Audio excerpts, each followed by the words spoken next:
everybody. I am fresh off of my annual spiritual retreat where I go and I am a student with the most amazing spiritual teacher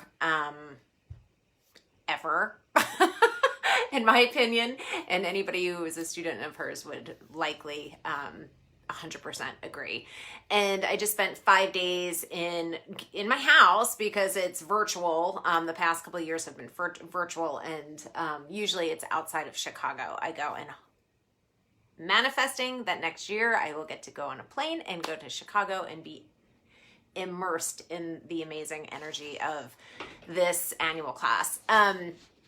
And so I am still kind of riding the waves of cosmic consciousness, if you will. But today I wanted to talk with you about, are you a Muggle in the Matrix? Okay. And so, hold on, I have my notes and I'm like trying to still kind of be in this space while being in that space all at the same time. So, and I do want to say, I hope you are not a Muggle in the Matrix, because if you were, that would kind of be super boring. And you probably wouldn't be in this Facebook group if you were a Muggle in a Matrix, okay? But here's the deal. I am a huge, huge, huge Harry Potter fan. Like, read the books, all of them, twice. My kids are huge Harry Potter fans. I took them to Universal Studios. It is amazing. So if you're a Harry Potter fan, try to find your way to Universal Studios. The one in Florida is the one that's really cool because they have two lands. They have Hogwarts and they have, they have Diagon Alley and they have Hogsmeade. And you get to take the train back and forth between the two parks, and it's like ridiculous. Okay. Anyway, there's probably going to be lots of digressions on this live, but bear with me, people. So if you don't read Harry Potter and you don't know what a Muggle is, here you go. A Muggle is someone who doesn't have magical powers in the book. What I like to interpret that is as Muggles are people who don't believe that they have magical powers, okay? We all have them, all right? And Muggles live this mundane life perfectly intent with the status quo, all right? And anything that's magical or spiritual or extraordinary is deemed scary and wrong, both in the book and in life. Okay.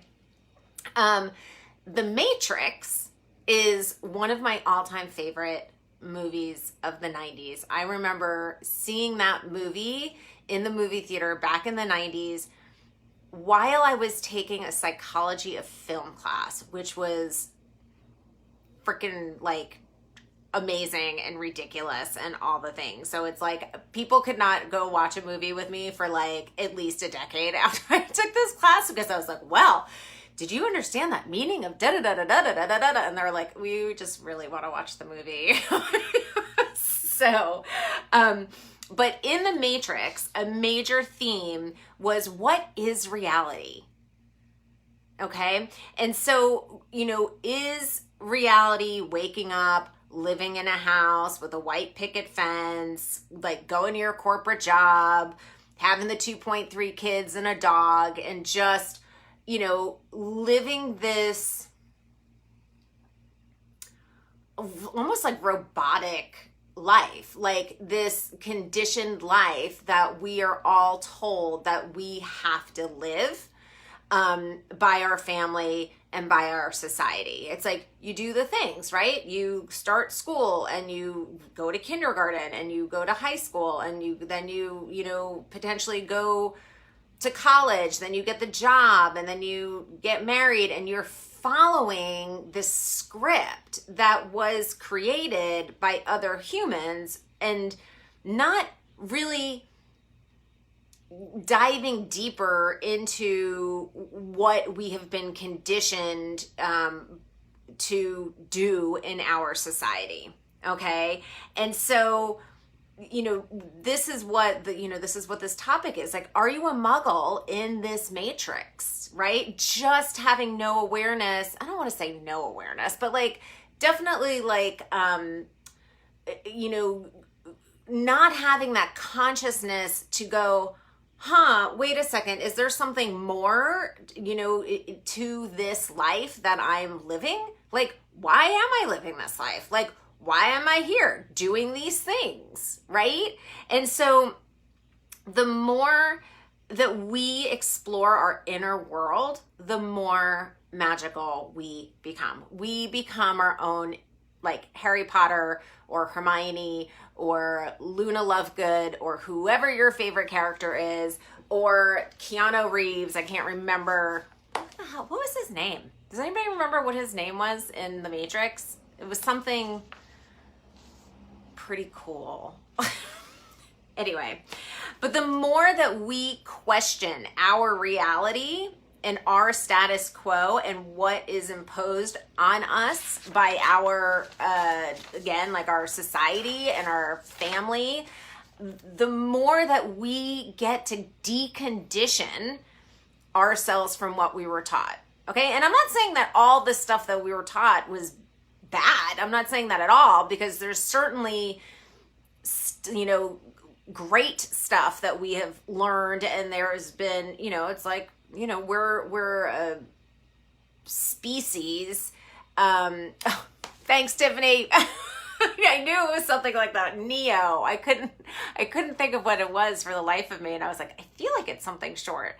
But the more that we decondition ourselves from what we were conditioned to believe, the more that we become our authentic selves. And what is authenticity? What is that authentic self? That's your soul purpose. That is in there waiting to get excavated, essentially. Because we're all here. Like, we're all here as humans during this time, which is a crazy fucking time to be a human, because we have so much stuff going on with our planet and humanity that it's like we are all here to awaken and to go, let me do some inner work. Let me get introspective. Let me quiet down. Like, that is what the last 18 months has been, in my opinion, for everybody to slow down and get quiet. Because when we are so busy with this status quo of a life, and so on that hamster wheel of, I have so many private clients that are like such doers, and they're like, I gotta do this, and they're on this hamster wheel that, like, the number one thing that I help them with at the beginning, at least, is to slow down and quiet down. Because when we are slowing down and quieting down, then that's kind of like the pensieve, if you will, in Harry Potter. And if you don't know what a pensieve is, it is basically like Dumbledore's cauldron, okay? And they are able to look into this pensieve and see all of this magic. I love the long pause. I was calling it the global retreat. That's what I was calling it. Hi, Miss Amy. And so when we have this opportunity, right, to take the long pause, take the global retreat, even just quieting down, and I mean, like, Facebook was down for however many hours last week, right? It's just like, and everything, I mean, and I was seeing clients all day, so I really didn't notice the difference, but people who use Facebook a lot for their business and whatever, or just scrolling, were like, oh my God, like, they took naps, they did whatever. But when we take this time for ourselves, we start to discover that we are magic, right? And we begin to question more deeply we begin to go inside, literally, and literally from this past year and a half, and figuratively, and find the meaning in our lives. I always talk about the universe isn't going to just plop down the meaning of your life into your lap. It takes you on a scavenger hunt. Okay, it's I always use Bobby Brady, right? Like they went into the caves in Hawaii and they had their little, he had his popcorn, right? These are the breadcrumbs that the universe is constantly dropping, okay? And it's up to you to follow the breadcrumbs. Part of those breadcrumbs is also looking at your life experiences and going, okay, how do these life experiences connect the dots? Like to why I'm here as a soul in a human body. Like we are, what didn't you notice? Oh yeah. I'm not surprised that you two didn't notice it either. But like, yeah, apparently Facebook and Instagram and whatever else they own, WhatsApp were all down last Monday for like 5 hours or something. And that's why I did my live at like 3:00 in the afternoon, because I was like, oh, okay, I'm done with clients and I haven't been able to get on all day. So anyway, when you start to ask these deeper questions, like, who do you want to be in this lifetime, right? Or who are you and what is your purpose in this lifetime? Because it's, like I said, like we're souls in a physical body, right? We're not just humans. I mean, we are humans. Like, okay, like, yes, we're humans. And we are souls in this body for a purpose, right? And does your life have deeper meaning? Okay, that is Django, if you guys have heard that. Like, that's my dog who's almost 9, and he's making all of these like really funny old dog kind of sounds. So I love that I could be on this magical ride with you all, and I am honored to be here, sharing what I share in this space. And so I was like, should I talk about the chakras today? Should I talk about the Matrix and the Muggles? And then I was like, well, I could just kind of talk about them both, right? Because how I work and how I work professionally, I should say, but like, is through the chakra system. It's all very psychological and spiritual. It's like a nice little psycho-spiritual blend. But essentially, the chakra system is, they're levels of consciousness.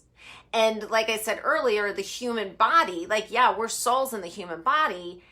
And those chakras are also nerve bundles that are aligned down the spine, and they are connected to your mind, your brain, your organs. Okay, so there is it sounds like my husband snoring. It sounds like mine too. Sometimes they're both making those sounds when they're sleeping, and I'm like, okay, earplugs and the sound machine, like, and I've got like the clinical strength sound machines, and because I had offices, so I had like these clinical strength sound machines for when I saw clients in person. Anyway, but these nerve bundles are facilitators for understanding yourself as a human, as well as levels of consciousness, okay? And they start out from the root chakra, which is all about safety and security. I'm totally nutshelling it. I'm doing a master class on Thursday at noon my time on the chakra system. So I'm going to go through I'm going to do a meditation on the chakras, and then I'm going to do a very high level view of the chakra system. And then I'm going to talk about Chakra Chicks, which is starting next month on November 4th. whatever that Thursday is. But essentially the first chakra, which is at the root of the base of your spine, is, and they all have a color attached to them, which is really just more of energy. But so the color is red, and it's all about security and safety and basic needs and family of origin stuff. And then the second chakra is right below your belly button. The color is orange, and that's all about relationships with other people. It's also about creativity and how you are creating your life. The third chakra is in your solar plexus, like right where your stomach is and your rib cage meet, and that is your relationship with yourself and how secure you are in yourself, and all about self-empowerment and will. It's also where your inner child lives. So a lot of times, if you're feeling something in your body and you get triggered, a lot of times it's in your solar plexus, because it's actually your inner child that's getting triggered, because your adult self kind of, your adult self kind of thinks it knows better. But anyway, more on that in Chakra Chicks. Anyway, and then your fourth chakra is your heart center. That's unconditional love and versus conditional love. The color is green. And it's also the gateway between your first three chakras and your last three chakras. And so it connects heaven and earth, essentially. I know I'm going to go numbers. The fifth chakra is your throat chakra, and the color is blue, and that's all about self-expression and how you express yourself, how you communicate, boundaries, your ability to be seen and heard. And then your sixth chakra is your third eye. This is where I always get mixed up with my numbers, and that's your intuition, and that is clarity of thinking and your purpose and clear knowing versus like confusion. And then your crown chakra is the crown of your head, and that is your spiritual connection. And so that is essentially just a very short version of what the chakra system is. And in Chakra Chicks, we do a huge deep dive. It's a 9-month program. So I do an overview and everybody getting together. And then the next 7 months after that is a deep dive into each chakra. And then a closing is the 9th month that ties it all together. And we meet twice a month. So I do a teaching on the chakra and then a meditation in that first meeting. And then in the second meeting is we do what I call hypno healing. So it's an energetic trance state where we go back, because there's a theme for each chakra. We go back and do a modified hypnotherapy session to heal a specific aspect of that chakra. So that is what I wanted to say about the chakras. If you are interested in finding out more about the program, like I said, I'm going to be talking about it on Thursday. I put the link for the masterclass in this thing over here. And so, yeah, that's it. That's all I wanted to share today. Wait, hold on. I want to read what Amy wrote. I like to think of life and the universe is showing me things as if I'm a character of a book. Going on a bear hunt. Can't go on it. Yep. 100%. Yeah. It's like the hero's journey or the heroine's journey, and we're all on it, which is like why every book, every movie, every television show is that hero's journey. Like which is the character in the book, right? It's Harry Potter, or it's Neo, or going on a bear hunt, and so, it's time that we wake up and start to ask these deeper questions of ourselves of why am I here? What is my purpose? How can I help? How is my being here going to contribute to the planet in terms of evolution, right? And soul evolution for yourself. Like, what are you here on a soul level to deposit? To make this planet better? And I will leave you with that question. And if you I mean, this is a pondering question. This isn't like a type it up in the Facebook. In the Facebook. I just sounded like my mom. All right. I am going to peace out. And I will see you. Hopefully I'll see you on Thursday in the masterclass. If you can't come live, which is totally understandable because everybody has their lives, it's going to be recorded and it's going to be emailed out. So register for it and then you'll automatically get the replay even if you can't make it live. That's also what is going to be happening in Chakra Chicks. Because those will be on Thursdays at noon Pacific time. And then people just put them in their calendar as like a, like a meeting or whatever. But again, if you can't make them live, they're all recorded and sent out. So that is all, my friends. I love you. And it's time to bust out of the matrix, people. Okay, bye.